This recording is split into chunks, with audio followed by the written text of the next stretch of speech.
que nunca puedo. Es que siempre me salen las imágenes de acá, luego no puedo ver la presentación. Listo.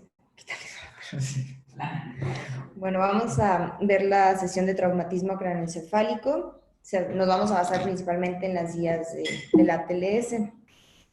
Vamos a ver una introducción, la definición, epidemiología, breve recuerdo de la anatomía, más que nada para ver los espacios y tratar de entender un poco más las hemorragias, los hematomas, la patogénesis, la clasificación y el manejo.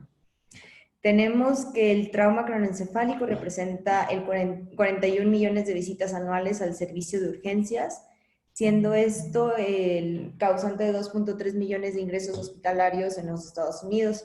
Es la causa número 1 de muerte para los estadounidenses entre 1 y 44 años y la número 3 de muerte en el mundo. La principal causa de muerte después del trauma son las lesiones en cabeza, lesiones en pecho y lesiones vasculares mayores. Como definición de un trauma craneoencefálico, tenemos que es la disrupción fisiológica inducida de manera traumática en la función cerebral que presenta cualquiera de las siguientes manifestaciones. Cualquier periodo con pérdida de la conciencia, una pérdida de memoria de los eventos inmediatos antes o posteriores al evento en las primeras 24 horas, cualquier alteración en el estado mental y un déficit neurológico focal transitorio o permanente. Ahí nada más un detalle, si quieres, regresate a la anterior. Realmente lo que estás definiendo no es el traumatismo craneoencefálico. Ahí a veces entra un poco de, como, pues no controversia, pero un poquito de confusión entre los términos en inglés y los términos en español. Porque siempre están los famosos términos entre contusión, concusión, y que en inglés le dicen concussion.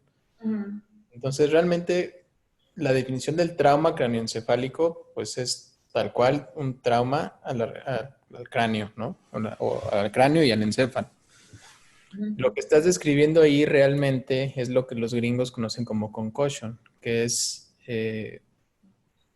pues una concusión y que la concusión generalmente es lo que se considera como un traumatismo craneoencefálico leve, ¿no? Cuando son traumatismos craneoencefálicos leves, que supongo que ahorita vas a definir cómo se clasifica el traumatismo craneoencefálico, ¿no? Sí. Cuando es leve se puede acompañar de esos síntomas y esos síntomas generalmente es a lo que conocemos como una concusión, ¿ok? Pero realmente eso es lo que estás describiendo. El trauma craneoencefálico pues es trauma, nada más, ¿no? Ok, gracias. Ocurren más o menos 50 millones de traumatismos al año mundialmente. Tiene una mortalidad estimada del 30 al 40% y la discapacidad posterior a un traumatismo craneoencefálico aumenta los costos de un país, ya que se ha visto que los sobrevivientes de estas lesiones generalmente desarrollan deficiencias neurofisiológicas que resultan en discapacidades que afectan la vida laboral y social de una persona. Y la mayor parte de los pacientes con traumatismo craneoencefálico severo va a morir antes de llegar al hospital y el 90% incluyen lesiones cerebrales. En México, hasta el 2017, se tiene que es la número 4 de las causas correspondientes al rubro de muertes violentas y accidentes, con una mortalidad de 38.8 por cada 100,000 habitantes. Es mayor la prevalencia en hombres que en mujeres, 3-1, y va a afectar principalmente a la población entre 15 y 45 años. Tenemos que de los traumatismos craneoencefálicos, el 81% aproximadamente van a ser leves, el 14% moderados, con una mortalidad de 2 al 3%, el 5% severo, con un 30% de mortalidad. Y con estos de traumatismo severo, cuando tienen un 3 en la escala de Glasgow, se acerca a un 97% la mortalidad o un estado vegetativo persistente. La primer meta del tratamiento va a ser prevenir las lesiones cerebrales secundarias. Esto lo vamos a lograr asegurando una oxigenación adecuada y manteniendo una presión arterial suficiente para mantener una adecuada perfusión cerebral.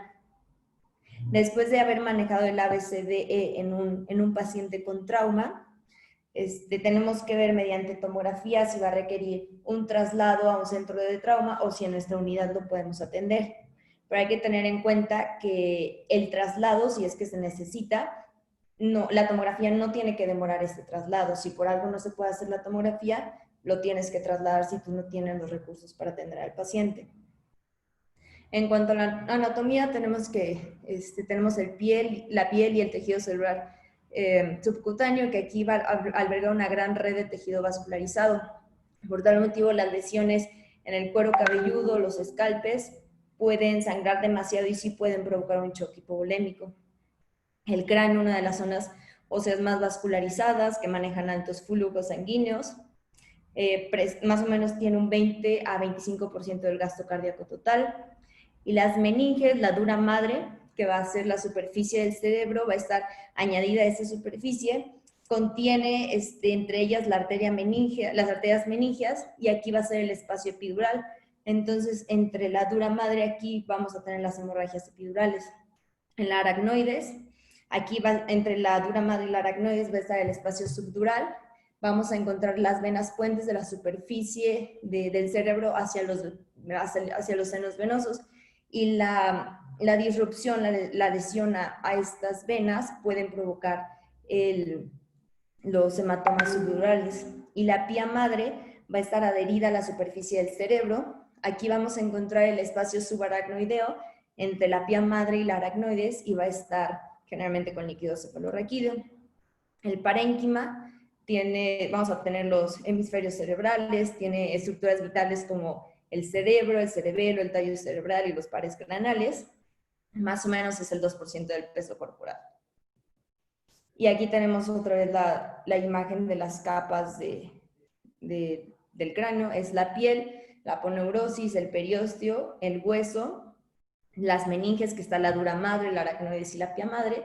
Y a continuación tenemos los hematomas que pudiéramos observar, que más adelante los vamos a definir. Aquí, por ejemplo, tenemos el hematoma epidural, que va a estar entre el cerebro y la dura madre. Tenemos el hematoma subdural, y esto también nos va a dar como la estructura del hematoma, así como la morfología. El hematoma subdural, los hematomas intraparenquimatosos y las hemorragias subaracnoideas. En cuanto a la fisiología, tenemos que los nutrientes principales del cerebro van a ser el oxígeno y la glucosa.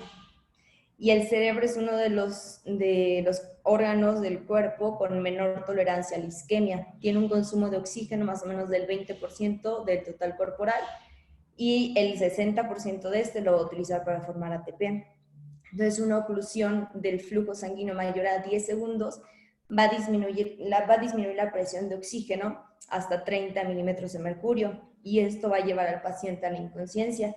Después de 15 segundos vamos a poder observar alteraciones electroencefalográficas, y entre 3 y 8 minutos ya vamos a tener agotadas las reservas de ATP. Aquí ya podemos tener lesiones neuronales irreversibles. Más o menos el consumo de glucosa en el cerebro es de 5 miligramos por cada 100 gramos de peso de masa encefálica por minuto, y el 90% va a ser un metabolismo aerobio. El flujo sanguíneo tenemos que es la presión arterial entre las resistencias vasculares, y el flujo cerebral es la presión arterial media menos la presión intracraneal entre las resistencias vasculares.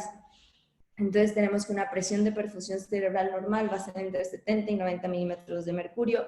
Una presión arterial media necesitamos mantenerla entre 100 y 110 milímetros de mercurio para tener una presión intracraneal de 12. Más de 12 milímetros de mercurio podemos hablar de hipertensión intracraneal. La incidencia de alteraciones de la autorregulación en el traumatismo craneoencefálico va a depender de la severidad del trauma. En los adultos se observa más o menos que el 28% de los pacientes tienen un trauma moderado y el 67% severo. Aquí, aparte, los vasos sanguíneos se pueden constreñir o dilatar como resultado de los cambios en la PCO2 y en las concentraciones de oxígeno. Y se pueden producir lesiones secundarias por la hipotensión, la hipoxia, la hipercapnia y la hipocapnia iatrogénica. Entonces tenemos que tratar de mejorar la perfusión cerebral y el flujo. Esto reduciendo la presión intracraneal, mantener volúmenes y mantener la presión arterial normal. restaurar la oxigenación del paciente y la ventilación, y si es necesario evacuar hematomas u otras lesiones con aumento del volumen intracraneal. Aquí tenemos, por ejemplo, lo que mencionábamos de la PCO2 y el PO2 arterial. Tenemos que una PCO2, si aumenta, vamos a tener un aumento en el flujo sanguíneo cerebral porque las arterias se van a dilatar. Por lo contrario, si tenemos falta de oxígeno, las arterias se van a constriñir, vamos a tener un descenso en el flujo sanguíneo cerebral. La presión intracraneal hay que mantenerla menos de 12-15 milímetros de mercurio. Pues tenemos que el líquido cefalorraquídeo es producido por los plexos coroides de los ventrículos y el epitelio ependimario, y más o menos se produce 0.3 mililitros por minuto. Tenemos también, hay que hablar de la doctrina de Monroe-Kelly. La cavidad intracraneal es un contenedor rígido y hermético compuesto por el parénquima, el líquido cefalorraquídeo y el volumen sanguíneo. Más o menos el parénquima es un 80-85% del total del contenido, el líquido cefalorraquídeo 7.5 a 10 y el volumen sanguíneo de 7.5 a 10%, siendo el 70% venoso y el 30% arterial. Entonces, así tenemos en un traumatismo craneoencefálico, en un inicio podemos no tener aumento de la presión intracraneal porque tenemos ciertos buffers, que en este caso va a ser el líquido cefalorraquídeo y la sangre. Si aumenta, si hay un hematoma, tanto el líquido cefalorraquídeo como la sangre pueden escapar del contenedor y así equilibrar las presiones. Sin embargo, ya una vez que este líquido cefalorraquídeo sale o la sangre, pues ya no tiene como hacia dónde expandirse, y aquí es cuando ya podemos ver cambios en la presión intracraneal. La peculiaridad del sistema craneoespinal es que compromete la entrada de sangre al interior del cráneo. Esto va a disminuir la presión de perfusión y del flujo cerebral, con un daño cerebral isquémico secundario. Entonces tenemos las... ¿Puedo tener un segundito? Sí. No sé si en la anterior, Ajá.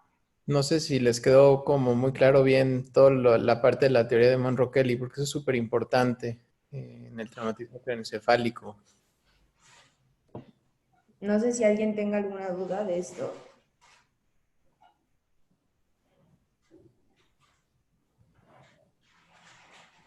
No, solamente es como, o sea, si entendí bien, es al principio la compensación se da por los cambios en el volumen del líquido cefalorraquídeo y de la corriente, el flujo de volumen sanguíneo, ¿no? Ajá. Más o menos. O sea, lo importante de la teoría de Monroe-Kelly, creo que no lo vi en tu presentación, hay unas curvas de medición de la presión intracraneal. Lo importante es, como decías, si me das la anterior,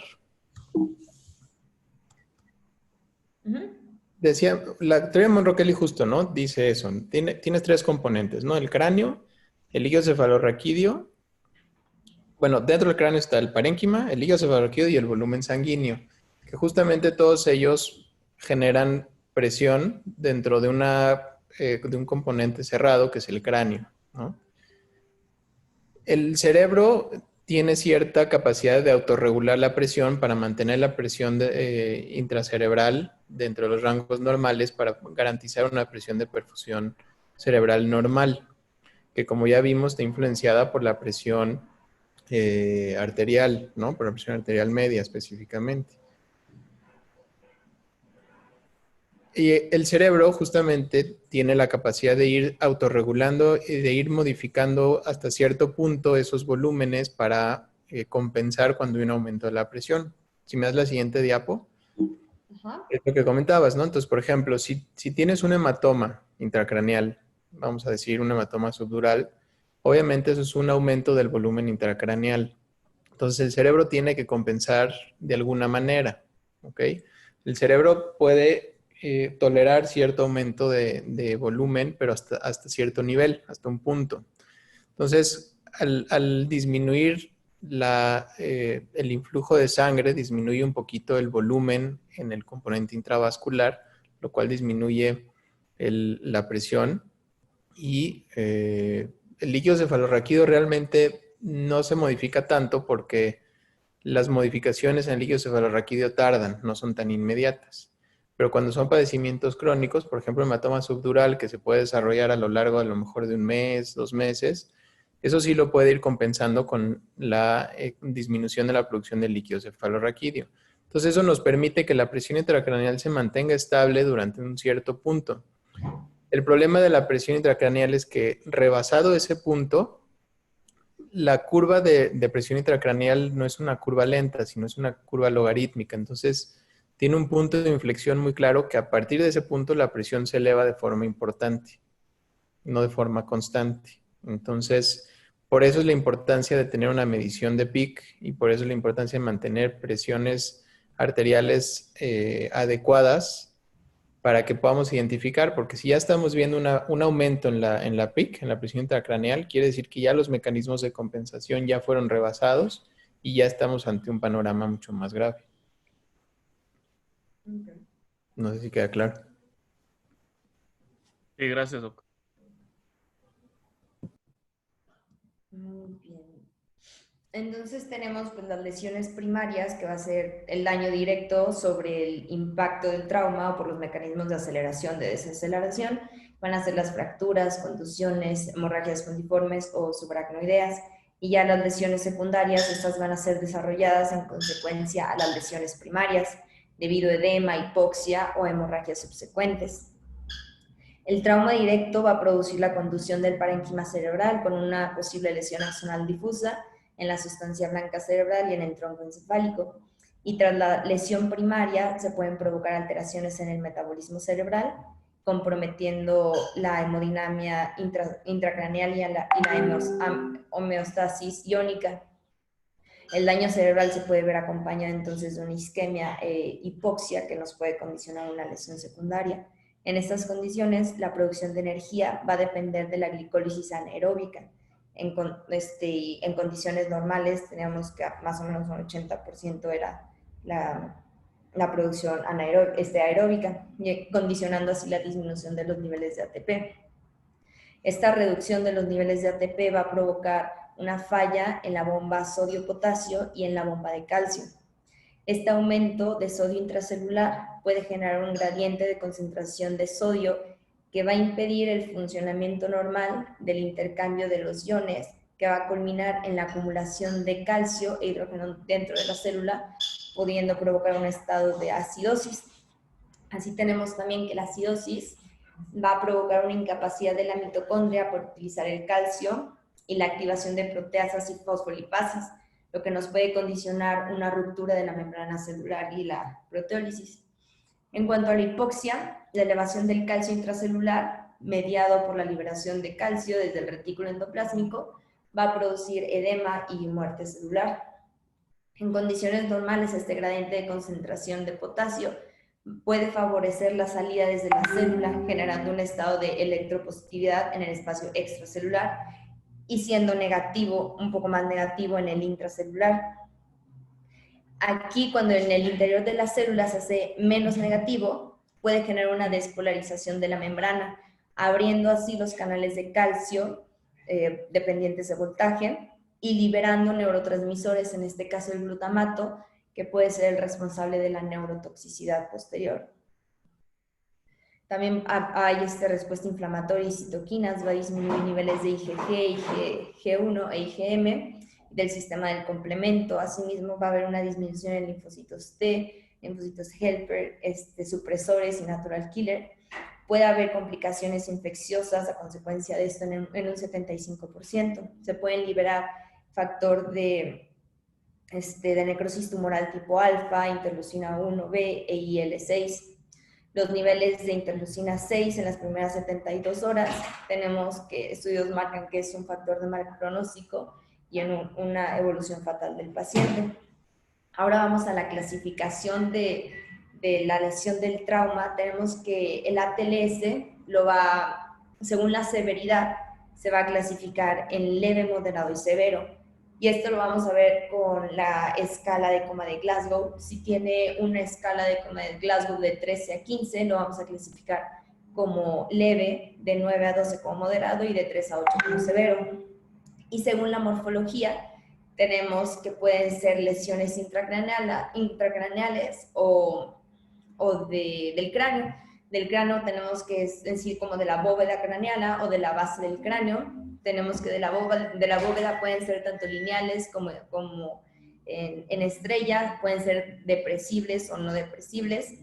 De la base del cráneo, con o sin fuga de líquido cefalorraquídeo o con lesiones de los nervios craneales. Y las lesiones intracraneales las vamos a dividir entre focales y difusas. Focales tenemos los hematomas epidurales, subdurales, subaracnoideos o interparenquimatosas, y las difusas, las contusiones, lesiones hipóxicas isquémicas, que van a ser ya como las secundarias, o lesiones axonales difusas. Tenemos aquí la escala de coma de Glasgow. Ocular tenemos hasta 4, verbal 5, motor 6, y cabe destacar, por ejemplo, los pacientes que tienen hemiparesia, vamos a tomar la puntuación más alta para clasificarlos. Si tenemos un niño va a ser un poco diferente, porque igual a veces los niños pues no hablan. Y bueno, esta escala se va a utilizar como la medida clínica objetiva de la gravedad de la lesión cerebral. Un score de 8, un score menor a 8, puede condicionar coma o lesión cerebral grave. De 9 a 2 es una lesión moderada y 3 a 15 una lesión leve. También tenemos la clasificación de Becker, que el tipo 1 es una pérdida transitoria del estado de alerta, puede estar incluso alerta, orientado y sin déficit neuronal, puede presentar cefalea, náusea o vómito. El tipo 2 va a obedecer órdenes simples, sin embargo va a presentar déficit neurológico circunscrito, algo focal. Número 3, paciente va a tener la incapacidad de seguir órdenes sencillas, va a tener palabras inapropiadas, una respuesta variada, desde localizada al dolor hasta una postura de cerebración, y ya el tipo 4 va a ser la muerte. Aquí tenemos también la clasificación de Marshall. El tipo de lesión 1 es una lesión difusa que se van a presentar en el 2.1% de los pacientes. Aquí las características radiológicas va a ser una tomografía normal. Tenemos aquí abajo una imagen de un cráneo normal. El tipo 2 pueden presentar en la tomografía pequeñas lesiones. Sin embargo, aquí la línea media no está desplazada, se alcanzan a ver los ventrículos. En el tipo 3, ya aquí, por ejemplo, no vemos los ventrículos, hay ausencia de las cisternas en la base del cráneo. El tipo 4, aquí nada más va a ser de un solo lado las lesiones. Vemos la línea media que está desviada, que aquí la marcan en 20 milímetros. Y ya aquí del lado derecho podemos ver las últimas dos, la tomografía de una lesión tras la evacuación y una lesión que se dejó progresar. Vemos el desplazamiento de la línea media, hematomas.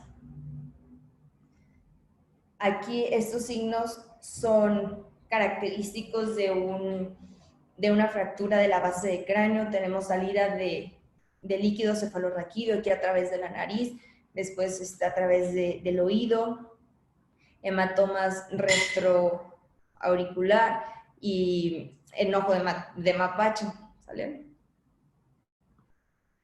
Tenemos ya que las lesiones intracraneales las vamos a dividir entre difusas. Perdón, esos datos son importantes porque son datos clínicos que te sugieren el sitio de la fractura. Sí, nos ibas a hablar más o menos esos a cuáles se relacionan. De la base del cráneo. ¿Pero qué parte de la base del cráneo? Si tenemos el signo de Butler, va a ser de la parte posterior. Ojos de mapache, por ejemplo, van a ser de la parte anterior.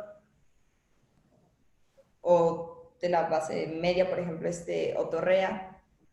Sí, ahora hay que recordar que la base de cráneo se divide en 3, ¿no? El piso anterior, el piso medio, el piso posterior. Y eso estos signos te van a sugerir dónde está la probable lesión o la probable fractura. Justamente los ojos de mapache o la rinorrea te hablan de una fractura de piso anterior, principalmente. La otorrea, o en este caso otorraquia, Y el signo de Battle, que es la equimosis retroauricular, te hablan de una fractura de piso medio, ¿ok? Que es donde se encuentra el oído interno y cuando hay una fractura en ese sitio, por eso se manifiesta hacia esos sitios. Y la rinorrea es por una fractura de piso anterior y se fuga líquido cefalorraquídeo hacia la cavidad nasal. Y los ojos de mapache generalmente la fractura está en los techos orbitarios que forman el piso anterior de la base del cráneo. Entonces estos son datos clínicos que te sugieren dónde está la fractura. Ok, gracias.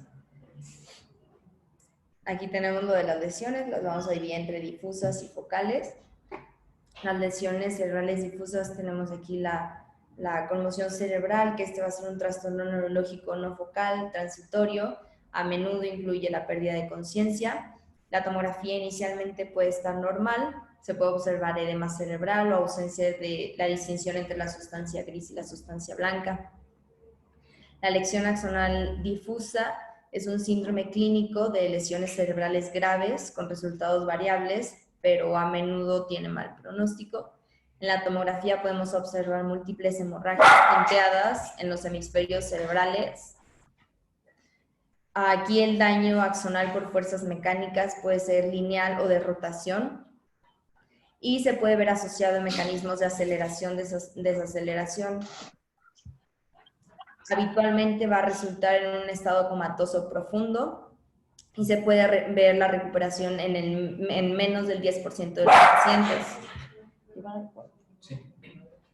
Aquí podemos observar un déficit neurológico profundo y entre más cercano se encuentre al cuerpo calloso o al tallo cerebral va a tener peor pronóstico. En cuanto a las lesiones cerebrales focales, tenemos, por ejemplo, el hematoma epidural, que como ya les mencioné, igual por dónde se genera este hematoma, va a tener esta forma biconvexa, porque parte de la meninge lo va a estar como envolviendo, entonces va a estar un poco como empujado. Tiene una forma biconvexa o lenticular y va a empujar a la dura madre adherida al cráneo. Aquí las regiones temporales o las temporoparietales son las más frecuentemente afectadas y con frecuencia es el resultado de un desgarro de la arteria meningea media debido a una fractura. Aquí tenemos los hematomas epidurales, que aquí la lesión de la arteria meningea media es la más frecuente. Puede también haber fractura de la tabla interna o una lesión del seno venoso. Generalmente las del seno venoso van a ser los hematomas subdurales. Puede haber una pérdida o una alteración del estado de alerta seguido de un periodo lúcido. Y aquí los datos, tenemos que tener en cuenta los datos de hipertensión intracraneal o de focalización. Tiene una mortalidad dependiendo si es unilateral, si es bilateral, que varía. Si es unilateral tiene una mortalidad del 5 al 12% y si es bilateral del 16 al 22%. Y si es de la fosa posterior del 25%. Las indicaciones de una descompresión quirúrgica es que sean más de 30 centímetros cúbicos, que tenga más de 15 milímetros de espesor, que tenga una desviación de la línea media más de 5 milímetros y la escala de Glasgow generalmente que sea mayor de 8, porque si tiene menor de 8, el pronóstico después del procedimiento pues ya no es muy favorable. En cuanto a los hematomas subdurales, aquí es como una media luna, se ajusta a los contornos del cerebro. Aquí el daño subyacente al hematoma suele ser más grave que el asociado a los hematomas epidurales por la presencia de lesiones parenquimatosas concomitantes. Se asocia a mecanismos de aceleración, de deceleración y generalmente se da en adultos mayores. La lesión, como les dije, generalmente es de las venas puente, con una instauración lenta. Aquí los adultos mayores tienen como una disminución en la masa encefálica, entonces estas venas quedan como más expuestas y en estos movimientos son más factibles que se dañe y como bien dijo el doctor al principio, puede ser una instauración crónica o puede ser aguda o aguda sobre crónica. Hay que vigilar los datos de hipertensión intracraneal, de midriasis fija y midriasis ipsilateral. Generalmente estos van a requerir un drenaje quirúrgico si tienen más de 5 milímetros de desviación de la línea media o si presentan hipertensión refractaria al manejo médico. Las contusiones y hemorragias intraparenquimatosas, estas generalmente van a estar encontradas en los lóbulos frontales y temporales, aunque pueden estar en cualquier parte del cerebro. Aquí tenemos en la imagen A una hemorragia epidural. Si vemos bien, los ángulos de esta hemorragia están convexos. En la imagen B, una hemorragia subdural, y en el resto de las imágenes unos hematomas intraparenquimatosos. Las lesiones específicas, estas las maneja así el Mattox como escalpes, lesiones axonal difusa, que ya la vimos. Mande. Si quieres ahí, regrésate tantito. Pero esta parte es importante porque es de lo más frecuente con lo que se van a topar y además generalmente esto es lo que les preguntan en los exámenes. Nada más algunas cosas como muy puntuales. Sí, hay que entender, o sea, es muy fácil identificar, bueno, relativamente fácil identificar en dónde se encuentran los hematomas y para eso es importante entender lo que hablabas de anatomía. Y es porque si entiendes eso, lo demás queda muy claro el por qué se generan como se generan. El hematoma epidural, como su nombre lo dice, está por encima de la dura madre. Si se acuerdan, está el cráneo, luego está la dura madre, luego está la aracnoides y luego está la pía madre, ¿no? Entonces, lo que está entre cráneo y dura madre es un hematoma epidural. Toman generalmente esa forma biconvexa porque están limitados por las zonas de mayor adherencia de la dura madre al cráneo, que tienden a ser las suturas, ¿ok? Si se acuerdan, está la sutura, por ejemplo, está la coronal, la sagital, la lambdoidea en la parte occipital. Generalmente los hematomas van a estar limitados a esas suturas y por eso toman esta distribución biconvexa porque se va despegando literalmente a la dura madre del cráneo y el sitio en donde están las adherencias de la dura madre es donde generalmente se va a detener y por eso van tomando esa distribución. A diferencia del hematoma subdural, que el hematoma subdural está por debajo de la dura madre, entre la dura madre y la aracnoides. Entonces, lo que hay debajo de la dura madre, pues ya no hay ninguna adherencia al cráneo que lo detenga y pero sí está la pía madre y la aracnoides que evitan que se meta, digamos, al parénquima cerebral o al espacio subaracnoideo, que son los surcos, ¿ok? Y por eso toma esa distribución como una media luna, ¿no? Es la descripción clásica de la media luna. ¿Sale? La hemorragia subaracnoidea, que creo que no las has mencionado ahí, es de hecho una de las hemorragias más frecuentes intracraneales y de hecho la causa número 1 de una hemorragia subaracnoidea es el trauma. ¿Ok? Y cuando es una hemorragia subaracnoidea, está en el espacio subaracnoideo, como su nombre lo dice, que está entre la aracnoides y la pía madre, de tal forma que la van a ver como una imagen difusa, hiperdensa en la TAC, que se mete hacia los surcos y hacia las cisuras. ¿Ok? No es un hematoma formado, por eso de hecho el nombre no es hematoma, es hemorragia subaracnoidea. ¿Ok? Y pues ya los hematomas intracraneales o como se conocen a veces las contusiones hemorrágicas, por eso te decía yo que a veces los términos se confunden un poquito. Eso como ves en la imagen C o la D lo puedes definir como una contusión hemorrágica. Y esas pues van a estar en relación mucho a la cinemática del trauma, la localización. Efectivamente, el temporales, frontales es muy frecuente verlas porque por los mecanismos de aceleración, desaceleración. Si te regresas tantito, digo, eso ya es un poquito más, en la subdural, ahí.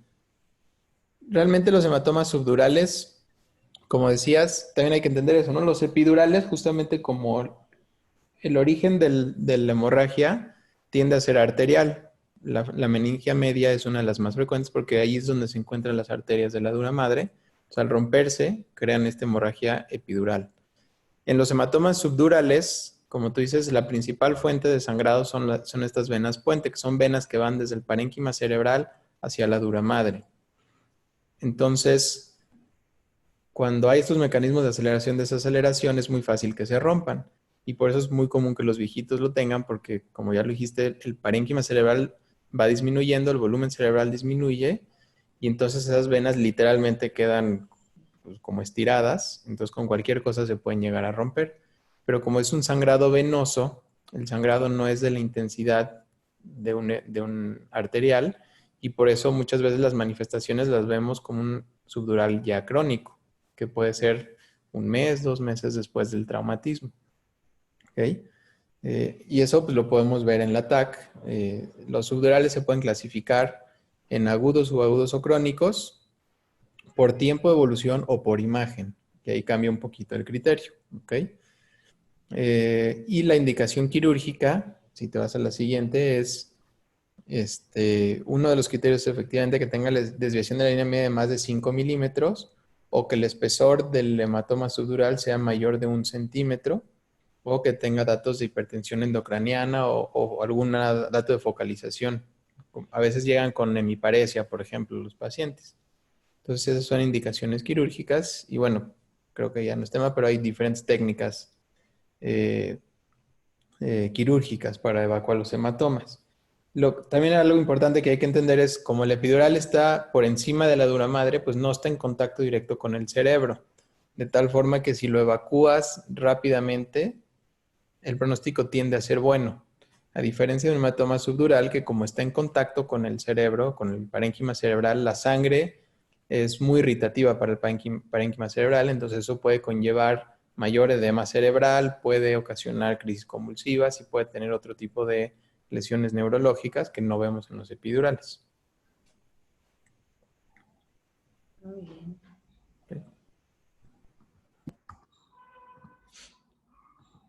Ok, aquí tenemos el escalpe. Esto ya no venía en el ACLS, lo saqué del Mattox, del Murester. Va a ser una abulsión parcial o total del cuero cabelludo. Como ya les dije, el cuero cabelludo está altamente vascularizado, entonces es propenso a sangrado abundante. Hay que palpar para evaluar fracturas posiblemente que estén también implicadas. Hay que hacer un lavado minucioso y compresión directa o vendaje compresivo si está muy sangrante y lo necesitamos trasladar a un estudio de imagen, cosas así. Aquí el manejo quirúrgico, hay que suturar el defecto si el tejido se encuentra viable y se pueden hacer rotaciones de colgajos si hay pérdida de tejido. En cuanto a las fracturas de cráneo, es parte de la evaluación inicial del paciente. Vamos a ver si son fracturas cerradas, si son hundidas, si son abiertas, si son cerradas. No van a requerir un tratamiento en sí específico. Sin embargo, tienen un mayor riesgo de morbilidad intracraneal.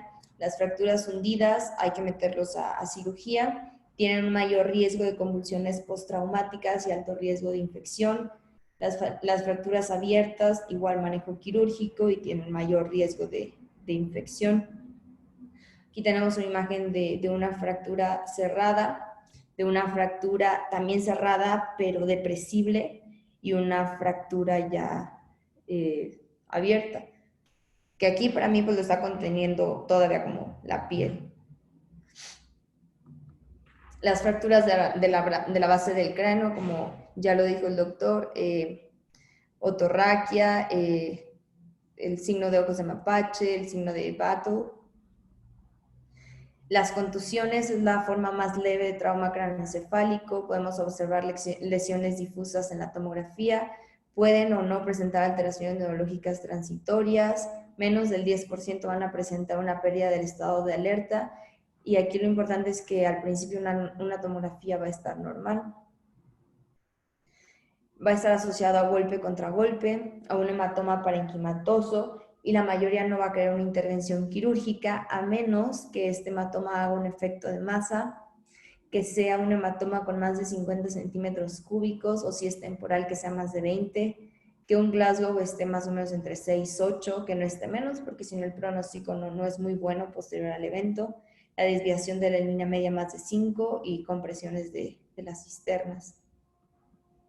Las hemorragias subaracnoideas, estas hemorragias no venían en el ATLS, son unas lesiones focales. Aquí podemos verlas como consecuencia de rupturas venosas en el espacio subaracnoideo. Pueden ser traumáticas o incluso pueden ser espontáneas.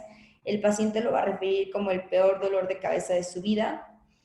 Generalmente es una cefalea súbita, presentan fotofobia, datos de meningismo con o sin datos de focalización.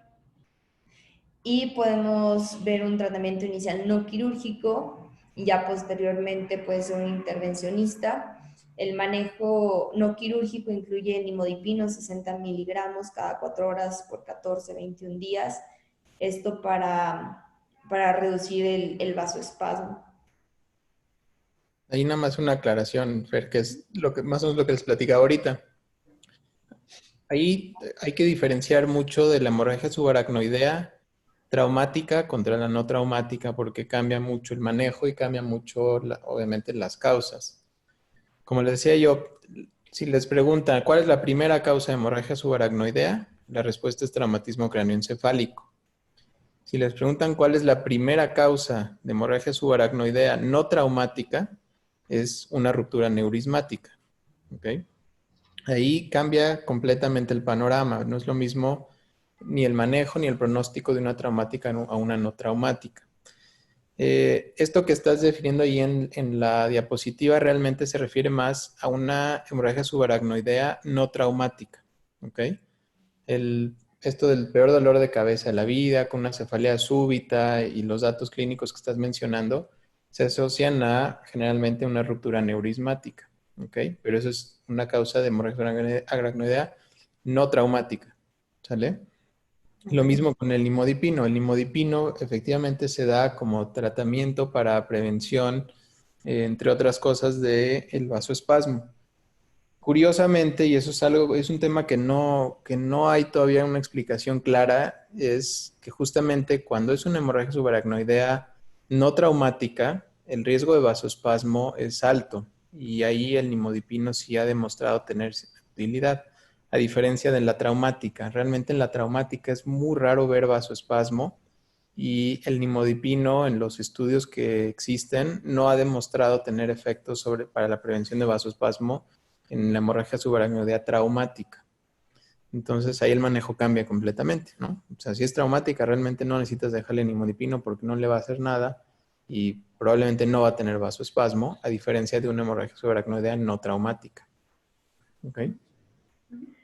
Doctor, yo ahí tengo una pregunta. He visto que en terapia de repente ponen nimodipino en infusión en vez de cada 4 horas, pero, o sea, busqué y la verdad es que no encontré nada. ¿Usted sabe algo de eso? O sea, ¿qué es mejor, cada 4 horas o en infusión? Sí, mira, el problema del nimodipino realmente, los estudios que hay y donde se ha demostrado mayor efectividad es con la administración vía oral cada 4 horas. El problema es que, por ejemplo, ahorita en México no hay nimodipino vía oral. Entonces, pues, lo siguiente mejor que tienes es dárselo por infusión intravenosa. Pero realmente lo que ha demostrado en los estudios prospectivos es el nimodipino vía oral cada 4 horas. Eh, realmente es un tema muy complicado el manejo de la hemorragia subaracnoidea no traumática, eh, porque no se ha entendido al 100% los mecanismos por los cuales ocurren. Entonces, por algún motivo el nimodipino vía oral ha demostrado mejoría y ha demostrado bajar el riesgo de vasoespasmo, a diferencia del intravenoso, pero sí, muchas veces por eso, es porque simple y sencillamente no hay nimodipino vía oral. Va, perfecto, gracias. Las lesiones por proyectil es la principal forma de traumatismo craneoencefálico penetrante, tiene una mortalidad del 90%. Los pacientes con un Glasgow más de 6 lo podemos intervenir quirúrgicamente. Ya los pacientes con Glasgow de 3, 4, debido a su mal pronóstico, se benefician poco del tratamiento quirúrgico. Aquí tenemos que diferenciar si es de baja velocidad, si es de alta velocidad. Por ejemplo, uno de baja velocidad más o menos va a ser de 200 a 500 metros por segundo, comparados a 750 y 1000 metros por segundo en una alta velocidad. De baja velocidad tenemos los balines, los diábolos. Aquí la lesión celular va a ser en sí por aplastamiento a lo largo del trayecto y puede generar esquirlas óseas, que generalmente son infrecuentes. Los de alta velocidad pueden ser por rifles de asalto o de cacería. La lesión celular va a ser por aplastamiento también del trayecto a lo largo del proyectil. Pueden haber esquirlas óseas o de la bala con formación de trayectos secundarios. Y las lesiones pueden ser también por cavitaciones crónicas. Aquí puede haber una onda térmica expansiva que también provoque daño celular alrededor y un fenómeno de vacío, que aquí tiene mayor daño celular y mayor riesgo de infección. En cuanto a las lesiones por estallido, aquí es muy importante asociar lesiones múltiples que se pueden superponer, los cambios bruscos de presión, esquirlas y objetos que se proyectan a alta velocidad. Hay que tener en cuenta que el paciente puede ser lanzado a grandes distancias, a gran velocidad, y esto puede hacer que el paciente haya impactado contra otros objetos y tenga otras lesiones concomitantes, y que a lo mejor las otras lesiones ponen más en peligro la vida del paciente que las lesiones que pudiera tener en el cráneo. Hay que manejar también las quemaduras, las lesiones por onda térmica, los vapores tóxicos, si presenta hipoxia el paciente, y pueden tener edema importante y lesiones vasculares asociadas, como la sesión de en la mañana. Aquí, dependiendo la escala de Glasgow, va a ser el manejo. A todos les tenemos que hacer una evaluación primaria y evaluaciones neurológicas seriadas, poner oxígeno si lo requieran, tomar una imagen de cráneo. Sin embargo, si no tenemos en nuestro hospital las posibilidades de atender al paciente, debe ser trasladado y la tomografía no debe demorar este traslado. En un traumatismo craneoencefálico leve, repetir la tomografía si presenta deterioro. En uno moderado, repetirla a las 12, 48 horas o antes si empieza con un deterioro. Uno severo se tiene que intubar, un Glasgow menos de 8 hay que intubarlo, hay que reanimarlo para prevenir las lesiones secundarias, la tomografía, mantener una PSO2 entre 35 y 40 y una presión intracraneal menos de 22. El manejo en urgencias, principalmente hay que prevenir las lesiones secundarias, hay que garantizar una oxigenación adecuada, esto manteniendo la presión arterial a un nivel adecuado para perfundir adecuadamente el cerebro. Entonces tenemos que un traumatismo leve, tenemos que hacer una historia clínica, aquí hay que hacer mucha énfasis en los medicamentos, si el paciente toma anticoagulantes o no. Si no tiene criterios para la admisión del paciente, se puede ir a casa. Los criterios para admitir al paciente es que no haya disponibilidad de una tomografía o que la tomografía esté anormal, que tenga fracturas asociadas o fuga de líquido cefalorraquídeo, que tenga un déficit neurológico focal, que la escala de Glasgow no regrese a 15 después de estar 2 horas bajo vigilancia. Y aquí, pues, como diagnóstico hay que hacer la tomografía de cráneo. Uno moderado de 9 a 12 en la escala de Glasgow. Aquí tiene que ser evaluado ya por un neurocirujano o transferirlo si no tenemos esa posibilidad. Hay que hacer la resucitación primaria, la evaluación primaria, ver si lo vamos a transferir para una evaluación definitiva neurológica y abordaje. Ya un examen neurológico más enfocado, hacer una evaluación secundaria, otra vez haciendo todo el historial del paciente. Aquí la tomografía en todos los pacientes. Hay que evaluar otras lesiones que pudiera tener nuestro paciente y hacer estudios sanguíneos. Un traumatismo severo, aquí a fuerzas urgentemente necesita valoración por un neurocirujano o transferirlo. Igual evaluación primaria, intubarlo todo el ABC del ATLS, una evaluación secundaria e igual la tomografía, evaluar otras lesiones y sus pruebas sanguíneas. Aquí, en una escala, en un traumatismo leve, hay que hacer exámenes seriados si el paciente empieza con un déficit neurológico. Hay que descartar las indicaciones para la tomografía, que ahorita más adelante las vamos a ver. Un traumatismo moderado, igual exámenes seriados, considerar el seguimiento con tomografías 12, 18 horas después, o si presenta deterioro, uno severo, un examen neurológico seriado con la escala de Glasgow, mantener la PSO2 entre 35 y 40 milímetros de mercurio. Si tiene datos de hipertensión, llevar a cabo las medidas para bajar la presión intracraneal, que igual más adelante las vamos a ver. La tomografía en el traumatismo craneoencefálico está indicada si el paciente tiene alto riesgo de tener un procedimiento quirúrgico, neuroquirúrgico, si la escala de Glasgow es menos de 15 a las 2 horas después de la lesión, si se sospecha o podemos ver fracturas que están deprimidas, cualquier signo de fractura de la base de cráneo, que el paciente esté vomitando más de 2 episodios, que tenga más de 65 años o que use anticoagulantes. Los que tienen riesgo moderado para una lesión cerebral en la tomografía, que pacientes que hayan perdido la conciencia más de 5 minutos, que tenga pérdida de lo que pasó antes del impacto más de 30 minutos, que haya sido el mecanismo del trauma peligroso, por ejemplo, si fue en un accidente de carros, si se cayó por una altura más de 3 pies o más de 5 escalones. Aquí el manejo de la ATLS, pues la historia completa, este es de traumatismo craneoencefálico leve, un examen general, una revisión neurológica enfocada, limitada, hacer el control cervical y radiografías si están indicadas, ver posible intoxicación por alcohol o algunas otras sustancias. Sin embargo, si se sospecha que el paciente está intoxicado, no podemos dejar a la ligera un traumatismo craneoencefálico porque pueden también coexistir.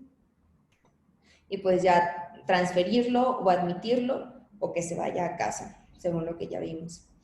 El moderado, igual la examinación inicial.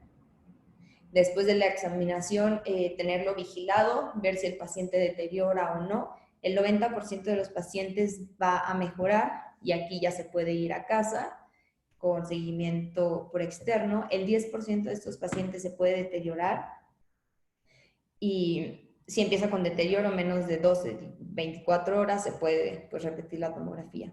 Y el traumatismo craneoencefálico, pues aquí estos pacientes van a estar un poco más complicados, hacer el ABCD, mejorar la perfusión, la volemia del paciente para prevenir las lesiones secundarias, y pues la tomografía y ya según lo que encontremos. Las metas del tratamiento ante una lesión neurológica, los parámetros clínicos, mantener una presión más de 100 milímetros de mercurio, la sistólica, una temperatura entre 36 y 38, una glucosa entre 80 y 180, una hemoglobina más de 7, un INR menos de 1.4, el sodio entre 135 y 145, la PO2 más de 100, PSO2 entre 35 y 45, el pH entre 7.35 y 7.45, las plaquetas más de 75. Los pacientes con traumatismo hay que estabilizarlos, prevención de la hipotensión intracraneal, mantener la presión de perfusión cerebral adecuada, evitar las lesiones secundarias y optimizar la hemodinamia cerebral y oxigenación del paciente. Es importante un neuromonitoreo, estar siempre monitorizando la presión intracraneal. Debe iniciarse con umbrales de PIC superiores a 20, 22 milímetros de mercurio. Se pueden utilizar también ultrasonido Doppler transcraneal, que este es el método no invasivo para medir la velocidad de perfusión cerebral. Eso es útil en el diagnóstico de complicaciones que pueden ocurrir en estos pacientes, como vasoespasmo, elevaciones de la presión intracraneal y disminución del flujo cerebral, disección carotidias, manejos de la PIC. Estos son como los manejos médicos que se pueden hacer, elevar la cabecera del paciente 30 grados, optimizar el flujo cerebral. Hay estudios que mencionan la profilaxis con fenitoína a estos pacientes, que se ha visto que entre la fenitoína y el placebo mejora las crisis convulsivas, pero en la primera semana, ya después no se ha visto que tenga un gran impacto en esto. Hay que optimizar los fluidos, ver la uresis, evitar la hipoxia para evitar las lesiones secundarias, mantener la saturación de oxígeno más de 96%, la PaO2 más de 80, una normocapnia. También hay que cuidar la temperatura, los controles glicémicos, el sodio, mejorar el dolor, tratar las convulsiones si es que están en ese momento, y también considerar sedación, mantener un BIS de 30 más o menos. Se pueden utilizar benzodiazepinas o propofol. Ahí viene el buffer. Ajá. Justamente lo que decías de la fenitoína y el levetiracetam, Uh-huh. las guías previas decían que sí hay que dar profilaxis justamente para convulsiones, precisamente con fenitoína o con levetiracetam, pero acaba de salir hace como un mes, unas nuevas guías justamente que ya no recomiendan la profilaxis con anticonvulsivos, Y en los solamente. primeros días. Y, o sea, lo que pasa es que ahí lo que dicen es, al final de cuentas, tienes riesgo de crisis convulsivas, generalmente de forma temprana o tardía. Las tempranas son en la primera semana y las tardías son después de la primera semana. Pero lo que dicen es, realmente, si el paciente no tiene crisis convulsivas, no tiene caso que lo sometas al riesgo de darle tratamiento con anticonvulsivos, porque es un paciente que puede tener politrauma o es un paciente que a lo mejor ni siquiera lo necesita y que son medicamentos que tienen efectos adversos. Entonces ya lo que las nuevas guías te dicen, eso aunado a que si tiene crisis convulsivas, pues realmente eso no tiene un impacto finalmente en el pronóstico neurológico. Entonces, lo que te dicen ya las nuevas guías es, si tiene crisis, dale tratamiento. Si no tiene crisis, no le inicies profilaxis porque le vas a estar dando o sea, es como darle analgésico sin dolor, ¿no? Entonces, no, si no es algo que le va a modificar el pronóstico neurológico, entonces no es necesario que le des tratamiento profiláctico. Eso es nuevecito, o sea, eso justo nomás era para hacer el comentario. Ok, gracias. Si no funcionan estas medidas para disminuir la presión intracraneal, se pueden utilizar ya medicamentos osmóticos como el Persal o el Manitol, sino igual también una infusión con fenobarbital, o ya acudir a las medidas de hipotermia. Se puede utilizar, no recomiendan mucho la hiperventilación, pero se puede utilizar si no funcionan las otras medidas durante tiempos cortos, manteniendo una PCO2 entre 30 y 35 por periodos cortos. Si ya nada de esto funciona, los manejos médicos, pues ya la intervención quirúrgica, evacuar el hematoma o un drenaje ventricular externo o una craneotomía descompresiva. Y La terapia... otro comentario ahí, Fer. Justamente el problema con la hiperventilación e incluso el manitol puede ser el diablo, hay que tener cuidado con lo del manitol. El problema es que hacen mucho rebote, entonces realmente el manitol está ya muy, muy en desuso, casi ya no se utiliza. Prácticamente se reserva para pacientes que o no están respondiendo o que no tienes otra alternativa y tienes una presión intracraneal muy alta y no tienes nada más que hacer, entonces le das manitol. El problema del manitol es, sí sirve, sí te baja la presión intracraneal, pero te ocasiona mucho rebote. El manitol, acuérdense, es un diurético a final de cuentas, ¿no? Osmótico, entonces deshidrata el cerebro, pero pues al final de cuentas eso lo detecta el cerebro y por la autorregulación te ocasiona un rebote. Entonces, realmente el manitol ya hoy en día se utiliza para casos muy seleccionados y porque no tienes otras opciones. Hoy en día ya más bien lo que se usa son las soluciones hipertónicas, ¿no? Soluciones salinas al 3%, que las puedes dar en bolos y las puedes dar incluso en infusión. Oye, Tami, yo tengo una pregunta. Sí. Haz de cuenta que en el poem del R3 justo viene un trauma en el que dice como que el paciente ya está con solución hipertónica y luego tenía que, o sea, yo le puse que tenía que ir a cirugía, pero pues la verdad no supe nunca cuál era la respuesta correcta, porque dentro de ellas venía como interconsultar a neurocirugía, decía craneotomía descompresiva, o manitol y así. Entonces, bueno, yo lo operé, pero después todo el mundo me dijo que no, yo no lo podía operar y eso suena bastante lógico. Pero, o sea, el siguiente paso ahí sí hubiera sido la cirugía, o sea, interconsulta cirugía en nuestro caso, la respuesta correcta. ¿O cómo sería? Híjole, pero ¿cómo te venía la pregunta? Es que depende cómo venga la pregunta. Mike, ¿te acuerdas bien cómo venía el caso? O sea, me No, acuerdo no que me era... acuerdo bien, pero me acuerdo que también le puse que había que referirlos. El chiste era que sí, o sea, lógicamente o el paso que sigue sí es la cirugía, pero o sea, en el contexto en que te lo preguntan a ti, pues tú no eres neurocirujano, o sea, si te llega a ti, es como de saber identificarlo, que le des como el inicio, el tratamiento inicial o lo que tengas como de bases, como en este caso decir, a lo mejor tenemos las soluciones hipertónicas y con eso podemos empezarlo como de manera empírica, aunque no seamos expertos, pero como que el paso era así, o sea, el siguiente sí era como la cirugía, pero pues como pues no lo podemos hacer nosotros, pero yo se le puse que era como Era un referirlo. TC moderado, eso sí me acuerdo, era un TC moderado y que tenía como persistencia del Glasgow después de 2 horas en que era en 9 o algo así, no me acuerdo. Y me acuerdo que le iniciaban soluciones hipertónicas y todo, o sea, como que primero te decía, ¿qué TC es? Y luego te decían como, ¿qué es el primer paso? Y ya decías tú, bueno, soluciones, o sea, como manejo de la vía aérea, o sea, asegurar la vía aérea, cosas así, ¿no? Que ya sabes, como el manejo del ATLS. Y luego decía como que ya estaba el paciente, le habían puesto una hipertónica y que seguía. Y pues sí, el paso lógico era como la cirugía, pero pues no sé, ahora escuchando si sí es el paso lógico o se tenía que hacer algo más. Y no, pero no tenía hematoma, supongo. Creo que sí, no me acuerdo. No me acuerdo. La verdad no me acuerdo y aparte lo único que te puedo decir es que todas las preguntas de neuro las tuve mal. Entonces por eso Es dije, que sí, o sea, es un problema porque justo neuro es como un tema ahí siempre queda como muy olvidado, ¿no?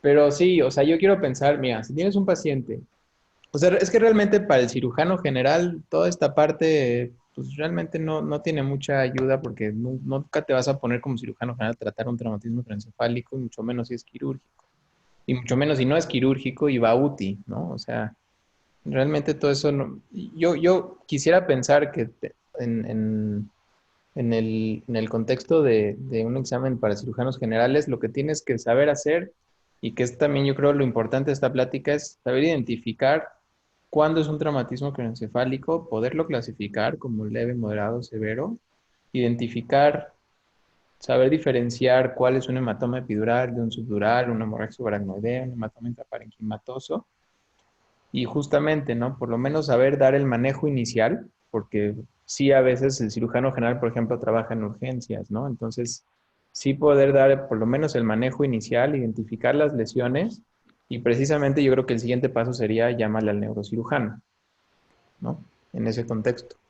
Porque efectivamente ustedes no se van a meter a hacer una cranectomía descompresiva o unos trépanos, un drenaje. O sea, la técnica quirúrgica ya no es del cirujano general, no le sirve de nada saber la técnica, ¿no?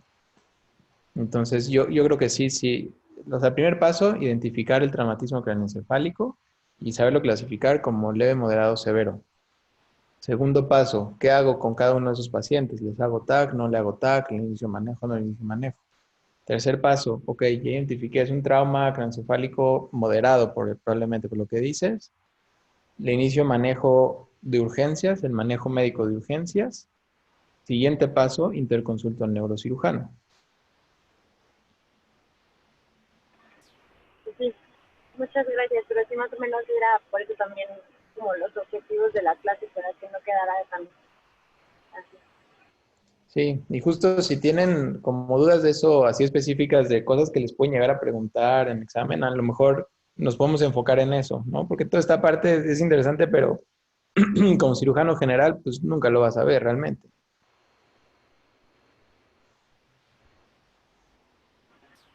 Pues sí, síguele, Fer. Perdón. No, no te preocupes. Gracias. Entonces, tenemos que, pues bueno, el manitol es un método eficaz para disminuir la PIC, pero ya es como para métodos extremos, como bien lo dijo el doctor. Crea un gradiente osmótico temporal y aumenta la osmolaridad sérica de 310 a 320 miliosmoles. No se recomienda de manera profiláctica antes de monitorizar la presión intracraneal.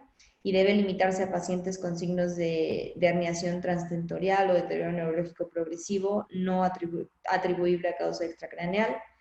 Dosis efectiva de 0.25 gramo por kilogramo, administrado por vía intravenosa durante 15 a 20 minutos. Las soluciones salinas, los beneficios es que expanden el volumen intravascular y extraen el agua del espacio intracelular, disminuye la presión intracraneal, y también aumenta la contractilidad cardíaca, producen una deshidratación osmótica y vasoconstricción cerebral, lo cual se relaciona con la viscosidad, se asoció con la disminución de la presión intracraneal, el edema cerebral, y no tiene efectos adversos sobre la hiperosmolaridad. Se recomienda una solución salina hipertónica con bolos de 7.5 de 1.5 a 3 mililitros por kilogramo. Los barbitúricos pueden ser una terapia eficaz para la hipertensión intracraneal refractaria, reducen el metabolismo cerebral y así disminuyen la presión intracraneal. Se pueden considerar altas dosis en pacientes con traumatismos graves que están hemodinámicamente estables y con terapia de reducción de la presión intracraneal médica y quirúrgica refractaria. Generalmente se utiliza el tiopental y el fenobarbital. En cuanto a la analgesia, sedación y parálisis, la sedación adecuada potencia los efectos de los analgésicos, limita la elevación de la presión intracraneal relacionada con la agitación, reduce la incomodidad del paciente, la tos o el dolor y facilita el cuidado de la enfermería y la ventilación mecánica, disminuyendo el consumo de oxígeno. Esto es para intubación del paciente, la premedicación, la sedación se puede dar con propofol. Pero no sé si quieran, ahorita como lo decíamos, Clau, no sé qué opinen. A lo mejor esta parte, la verdad es que creo que no les van a preguntar mucho de esto y no sé si es tan importante para ustedes. Y la verdad es que ni siquiera se van a aprender esto nunca, no tiene caso. Ok. No sé si quieran más bien justo como dudas específicas de cosas que sí les puedan llegar a preguntar, cosas que les puedan interesar o cosas que sí se pueden llegar a enfrentar ustedes como cirujanos, porque realmente esa parte es más el manejo neurocrítico, que eso ustedes no lo van a hacer. ¿Por qué no, no sé, que los que están aquí vayan proponiendo como un caso o tú les vas proponiendo un caso y que vayamos viendo como el grado de traumatismo y así más o menos lo que nosotros tendríamos que saber nada más, ¿no? No sé si eso sea algo más práctico o que Fer nos diga un caso, o sea, más o menos de que lo que ella leyó, que nos vaya planteando un caso y nosotros vamos contestando y ya tú nos dices qué tan bien vamos al respecto. Sí, perfecto, suena bien. ¿Sí? ¿Todos los demás están de acuerdo? Bueno, supongo que sí, aunque Sí, está bien. Perfecto. Si quieren incluso, no sé si estuvieron todos en la sesión de la mañana, podríamos usar ese caso. Ah, pues sí, o sea, sí estamos familiarizados todos con el caso, yo creo. Y eso es un caso interesante porque es una caída de plano de sustentación. La Bueno, edad y todos los factores. sí, o sea, justo es un caso, la verdad es que está interesante porque tiene muchas aristas. Digo, nos enfocamos al trauma craneoencefálico, pero podríamos usar ese caso si quieren. Va, perfecto.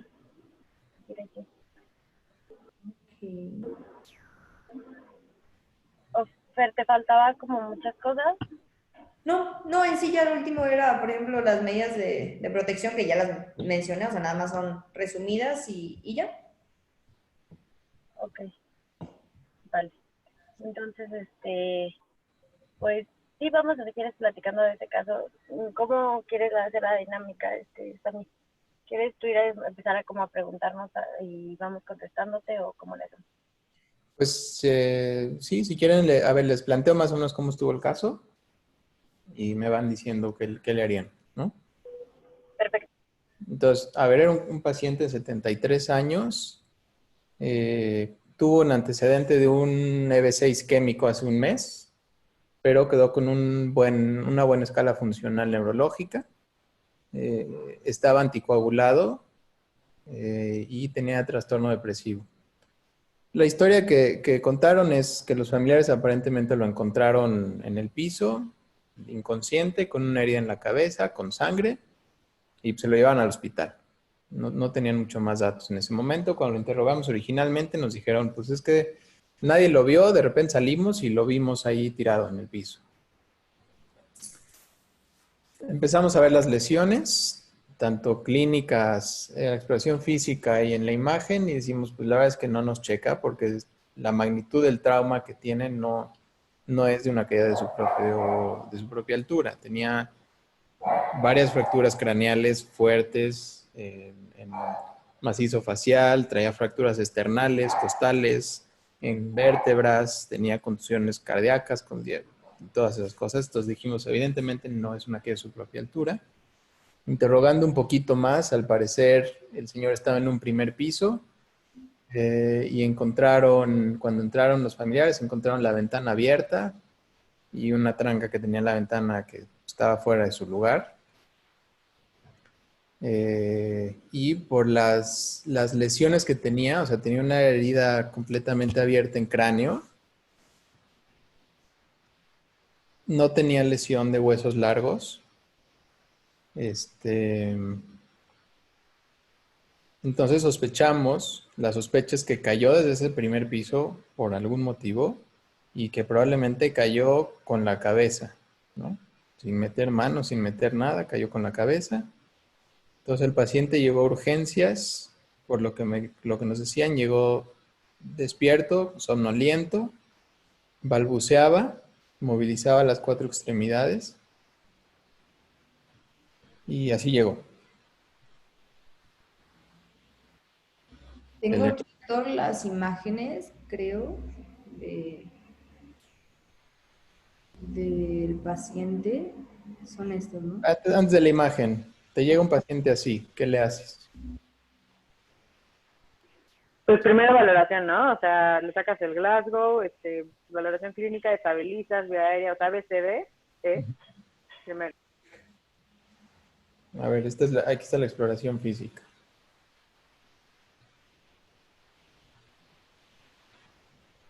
Esa es la cabeza. ¿Sí la ven? Ujú.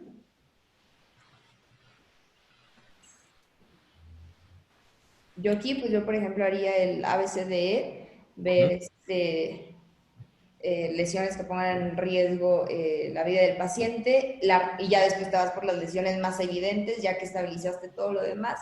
En este caso, pues es la de cráneo. Ves que no tenga como compromiso aquí, no sé, de la masa encefálica, que no tenga una fractura expuesta. Y si tú tienes los servicios para tratarlo en tu hospital, haces el estudio de imagen. Si puedes hacer el estudio de imagen rápido antes de trasladarlo, pues lo haces en lo que lo trasladas para darle la atención neurológica en este caso, que se ve que es lo más evidente. Ok. ¿Cómo clasificas este trauma? ¿Leve, moderado, severo? Severo. ¿Por qué? Porque tiene, o sea, por el Glasgow, no tenía apertura ocular, no tenía imagen de descerebración ni de corticación, no tenía respuesta motora, me parece, y tampoco verbal. No, sí tenían. Sí, ahí, como lo escribiste, tiene Glasgow de 3 y está muerto.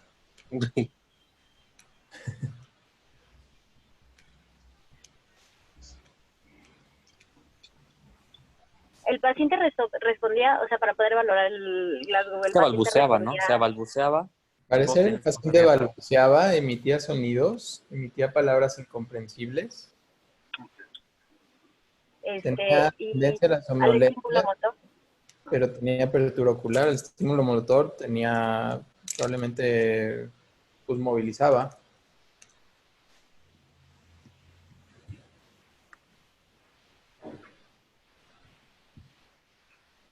¿Seguía órdenes?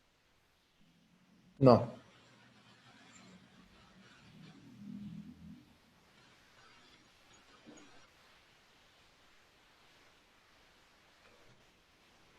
Tenía Glasgow de 6, ¿no?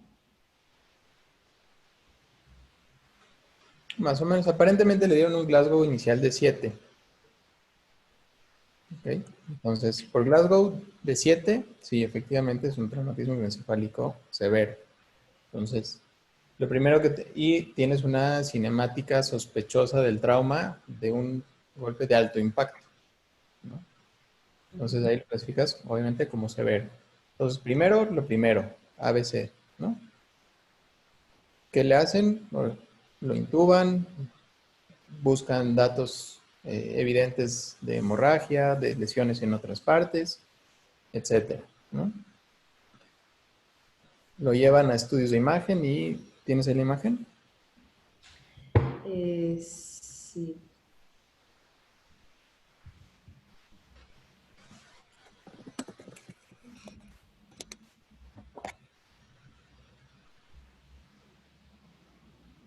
No sé si la puedan ver. ¿La ven? Ahorita se las paso.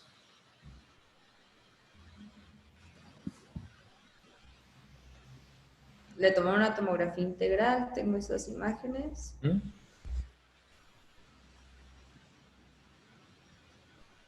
A ver, súbete un poquito. Ujú. Otro poquito. A ver, ahí. ¿Alguien que me quiere decir que ve ahí? Pues ahí se ve sangre en los ventrículos, ¿no? Y también tiene un poquito de, como de edema subgaleano, pero pues eso aquí. La línea media se ve bastante central, pero sí hay pérdida de la cisura. Ok. Bueno, aquí lo que están viendo es una tomografía axial simple. Ok. De entrada, pues podemos ver en el cráneo, por lo menos en esta ventana, que no es una ventana de hueso, no hay evidencia de fracturas en este corte. Pero, insisto, es un corte y es una ventana que no es de hueso. Entonces aquí realmente no es tan valorable. Sin embargo, tiene estas hiperdensidades. Estos son los ventrículos laterales. ¿Se fijan? Tiene aquí unos puntos blancos. Pero es que no están viendo mi pantalla, ¿va?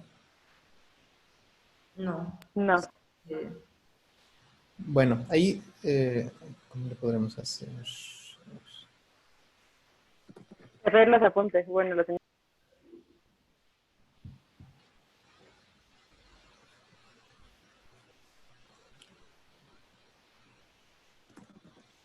Estoy viendo si no, si yo saco...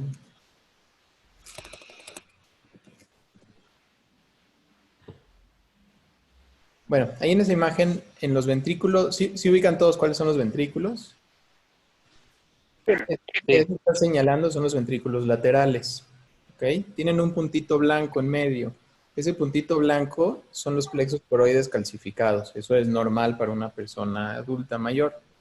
Pero el resto es sangre intraventricular. Y lo que se ve un poquito más adelante, que es el tercer ventrículo, también tiene sangre. Eso de ahí es sangre, ¿ok? Entonces también tiene sangre en el tercer ventrículo.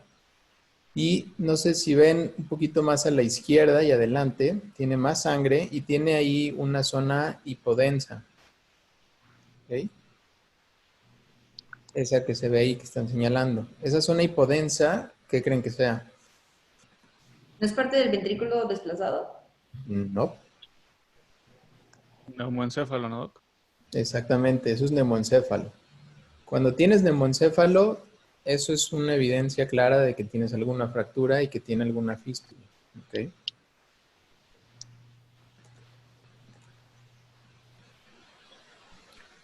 El ventrículo, si te fijas, del otro lado también hay una zona hipodensa. Esa de ahí, eso sí es ventrículo, pero ve la densidad. No es la misma densidad esa que la que está del otro lado. Si te fijas, la hipodensidad del aire es completamente negro. La hipodensidad del líquido es negro, pero es más como grisáceo, ¿no? Ahora, síguele con la TAC.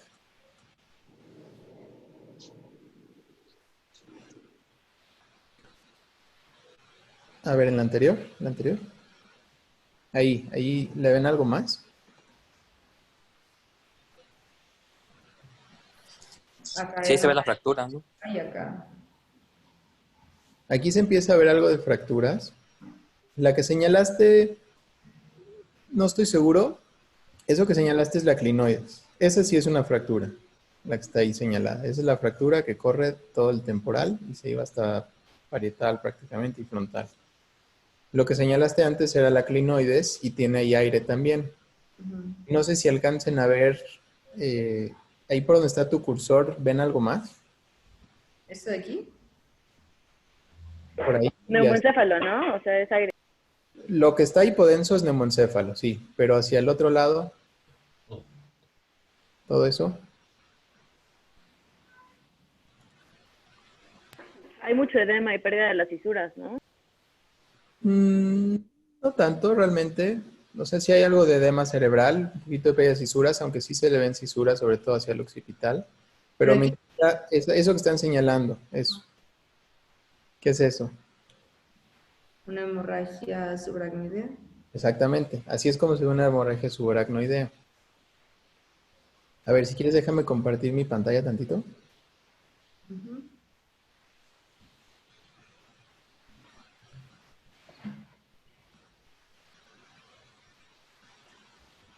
A ver, ¿ahí me están viendo? Sí. Miren, aquí son otras imágenes. Aquí le están señalando, esta es parte de la fractura. Tiene aquí un aumento de volumen, que esto es un hematoma subgaleal, o sea, debajo de la piel. Aquí tiene otro poquito de datos de neumoencéfalo, esta parte de acá. Esta es la fractura, ¿sí? Aquí se ve claramente cómo está la fractura. Sin embargo, es una fractura, aunque es muy larga, es una fractura que no está desplazada, que no está expuesta en este sitio, ¿ok? Tiene aquí otros sitios de fractura en la órbita. Y aquí, por ejemplo, ¿cómo clasificarían esto? Esa es una epidural porque incluso se ve así, bueno, en la parte superior se ve convexo el ángulo. Así es, este es un hematoma que podemos suponer que es epidural, que está asociado a la fractura. Entonces, probablemente, si lo que está sangrando es el hueso o alguna arteria del hueso, ¿hacia dónde se va a ir la sangre? Hacia el espacio epidural. Entonces, podemos suponer que es un hematoma epidural que se está apenas formando, pero que si se fijan es muy pequeño, 7 milímetros. La línea media, como la pueden ver aquí, no tiene desviación. Y vean, todo esto es espacio subaracnoideo, todo esto son los surcos, las fisuras, vean cómo tiene un montón de espacio, ¿no? Realmente no hay un edema cerebral importante, no hay desviación de la línea media. Estos que son los ventrículos laterales en las astas frontales no tienen sangre, ¿no? En este sitio. Pero ven acá, por ejemplo, ¿no? Miren el hematoma epidural, aquí sí se ve más la forma esta biconvexa, pero vean el tamaño, es chiquitito. Y vean toda esta sangre que se ve aquí, todo esto es la hemorragia subaracnoidea. Acá, aquí, esta es la fisura de Silvio, que está llena de sangre de los dos lados. Todas estas son las cisternas de la base, tienen sangre. Acá también en el sagital ven sangre aquí, sangre hacia el tallo, ¿ok? Todo esto así es como se ve una hemorragia subaracnoidea, ¿sale? Es lo que decíamos, muy diferente una hemorragia subaracnoidea traumática de una no traumática, ¿ok? Y tenía esta zona hipodensa que correspondía al EBC que había tenido previamente. ¿Ok? Entonces, aquí realmente indicación neuroquirúrgica, ¿ustedes creen que tenía o que no tenía? ¿Y por qué? Creo que no, porque no hay desviación de la línea media, o sea, como que no hay compromiso y más bien, en este caso, o sea, tenía otras cosas, ¿no? Sí, pero ahí habría que desglosar un poquito, ¿no? Basándonos en lo que vimos en la clase. Entonces, este paciente está académicamente muy padre porque tenemos prácticamente todo lo que lo que vimos en la clase. Tiene hematomas extracraneales, tiene un hematoma aquí subcaleal, tiene un hematoma epidural, tiene hemorragia subaracnoidea, tiene hemorragia intraventricular. Entonces, hay que ir analizando una por una. Hematoma epidural, ¿cuáles son las indicaciones quirúrgicas del hematoma epidural? Más de 15 milímetros, ¿no? Efecto de masa que desplace la línea media más de 5 milímetros. Ujú, El grosor más de 1 centímetro. ujú. Un volumen de más de 30 centímetros cúbicos, que no tiene ninguno de esos, ¿no? Entonces, no tiene indicación quirúrgica. ¿La hemorragia subaracnoidea tiene indicación quirúrgica? No, muy bien. ¿La fractura tiene indicación quirúrgica? Tampoco porque no está deprimida. No estaba Tampoco desplazada. porque no está deprimida, porque en ese sitio no está expuesta, no está asociada a un hematoma con efecto de masa, pues tampoco tiene una indicación quirúrgica urgente en ese momento. ¿Ok? ¿Tiene indicación quirúrgica de una cranectomía descompresiva?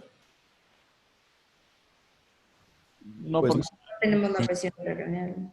exactamente. Por un lado, no sabemos cuál es la presión intracraneal, porque no tenemos cómo medirla en este momento, pero tenemos datos indirectos de que no hay un aumento de presión intracraneal importante. ¿Cuáles son los datos? Clínicos, ¿cuáles son? No tiene cambio pupilar. Eso es un dato súper importante. Dos, Los de tallo, ¿mandé? los reflejos del tallo. Sí, los reflejos del tallo, pero los reflejos del tallo ya es algo mucho más severo. O sea, un paciente que puede tener reflejos de tallo, pero tener anisocoria o midriasis, y eso ya te habla de un aumento de la presión intracraneal, antes de que se alteren los reflejos de tallo. Y tiene un espacio subaracnoideo amplio. Entonces, realmente este paciente no tiene datos de aumento de presión intracraneal clínicos ni por imagen. ¿Ok? De ahí que parte del manejo, como lo mencionabas, es tener una monitorización de la presión intracraneal. ¿Cómo se hace una monitorización de presión intracraneal? Se puede hacer por dos formas. Por un catéter intraparenquimatoso o por un catéter intraventricular, ¿sí? Que son los que nos van a dar la medición de la PIC. En este caso, yo lo que creía más conveniente era colocar una ventriculostomía. ¿Qué es una ventriculostomía? Es un catéter para derivación ventricular externa. O sea, es un trépano, introducimos un catéter hasta el ventrículo y este catéter nos permite hacer dos cosas. Uno es poder medir la PIC y dos, nos permite sacar líquido cefalorraquídeo, que a su vez nos ayuda a bajar la presión intracraneal y además nos permite prevenir que haga hidrocefalia el paciente, porque como tenía hemorragia intraventricular, sobre todo, aquí no están los cortes, pero como tenía sangre en tercer ventrículo y en cuarto ventrículo, eso conlleva un riesgo alto de hacer hidrocefalia porque se tapa el flujo de líquido cefalorraquídeo. Entonces hace una hidrocefalia obstructiva y eso puede deteriorar al paciente. Entonces, teniendo la ventriculostomía, podemos medir la PIC y podemos controlar o prevenir que no haya hidrocefalia. ¿Ok? ¿Por qué es importante medir la PIC? Medir la PIC es importante por lo que yo les decía. Inicialmente, el paciente puede llegar a tener PIC normal a pesar de tener el trauma severo por los mecanismos de compensación. El problema es que si ya la PIC está elevada, quiere decir que ya los mecanismos de compensación ya fueron rebasados y ya estamos llegando muy tarde a darle el manejo. Entonces, si nosotros podemos tener una medición de la PIC, aunque la PIC siga en niveles normales, pero estamos viendo que tiene una tendencia a aumentarse, quiere decir que sí tiene elevación de la presión intracraneal, pero los mecanismos de compensación están haciendo su trabajo y ahí es cuando tenemos que realmente dar todo el manejo para prevenir las lesiones secundarias. ¿Ok? Ok. ¿Dudas ahí? Doc, en el contexto de trauma, ¿qué tan útil es medir la PIC a través del ultrasonido? O sea, midiendo lo de el nervio ocular. También es bueno. Es un dato nuevo, todavía pero sí se está utilizando. Es una medición indirecta de la presión intracraneal. Y cuando hay una disminución del diámetro del nervio ocular, también nos da una idea de la presión intracraneal. Sí, pero sí es un método no invasivo, pero es indirecto. El problema de la medición del nervio óptico es, uno, es operador dependiente y dos, o sea, hay poca gente que lo haga hacer todavía. Y es un método que todavía está en validación, pero sí es un método que sirve también. Ok, gracias.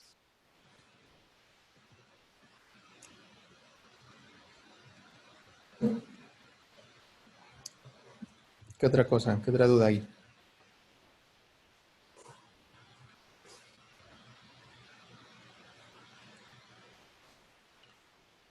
¿Ah? Bueno, en este caso en particular, como ya bien lo decíamos en la sesión en la mañana y ahorita en la clase, realmente hay que hay que dar prioridad a las lesiones. En este caso, obviamente la cuestión neurológica es muy aparatosa, pero en ese momento lo que estaban poniendo en riesgo la vida del paciente no era la cuestión neurológica, sino la cuestión hemodinámica, la cuestión sistémica. Es un paciente que tiene un choque hipovolémico refractario, que ya descartamos un sangrado activo a nivel cerebral, entonces tiene un sangrado en otro lado. Entonces, si tú no logras controlar hemodinámicamente al paciente, pues realmente no hay mucho que le pueda hacer desde el punto de vista neuroquirúrgico. Ventriculostomía y eso no le va a cambiar el estado hemodinámico, ¿no? Entonces, realmente neuroquirúrgicamente hablando en este paciente, no había mucho que hacer fuera de lo que le intentamos hacer, ¿no? Entonces, en resumen, yo creo que lo importante para ustedes es, uno, saber identificar el trauma. ¿Qué es un trauma craneoencefálico leve, moderado y severo? Que sepan que los pacientes un trauma leve pueden presentar una concusión o una conmoción cerebral, que son los datos clínicos asociados al trauma, son los que ya decías tú, Fer, ¿no? Pueden tener pérdida de estado de alerta, pueden llegar a tener vómito, pueden llegar a tener crisis convulsivas, pueden llegar a tener amnesia retrógrada o anterógrada, pero que son transitorias y que no van a tener una repercusión en el pronóstico funcional. Si las llegaran a tener estos síntomas, puedes hacer una tomografía de cráneo. Si la tomografía de cráneo está normal, puedes dar de alta al paciente con mucha tranquilidad. Incluso hay estudios que han evaluado pacientes anticoagulados con un traumatismo encefálico moderado, con un ataque inicial normal, y a las 24 horas sigue normal. Pues, realmente, si tienes un ataque normal y con reversión de los síntomas, tú puedes egresar al paciente con mucha tranquilidad. Si tiene ya un dato de focalización neurológica o estás hablando de un trauma craneoencefálico moderado, Y ahorita viene Claudia, fueron a comprar y ya ahorita es viene. indicación de Estamos en una clase. dar al paciente. ¿Quieres ver la tele? Está el control. Ya. ¿Qué quieres? Que nos traiga algo, Claudia. Está ahí. Ok. Entonces, trauma craneoencefálico moderado, ahí sí probablemente tengas que internar al paciente, vigilarlo por lo menos 24 horas, ver que los síntomas neurológicos mejoren e identificar si tiene alguna de las lesiones que ya dijimos, ¿no? O sea, hematomas intracraneales, hemorragia subaracnoidea, intraventriculares, o si tiene las lesiones difusas que ya habías hablado tú, tiene edema cerebral, tiene lesión axonal difusa, o tiene algún otro tipo de lesión que requiera de internamiento y manejo neurocrítico. Y ya en el panorama del trauma craneoencefálico severo, pues hay que evaluar el caso. Y lo que decíamos, que ustedes lo identifiquen, que a lo mejor inicien el manejo, el ABCD, ¿sí? Lo que te dice la TLS, y llamarle al especialista. Es lo que tendrían que hacer en el contexto del cirujano general. Muchas gracias, doctor. No sé si alguien tenga alguna otra duda, algún comentario.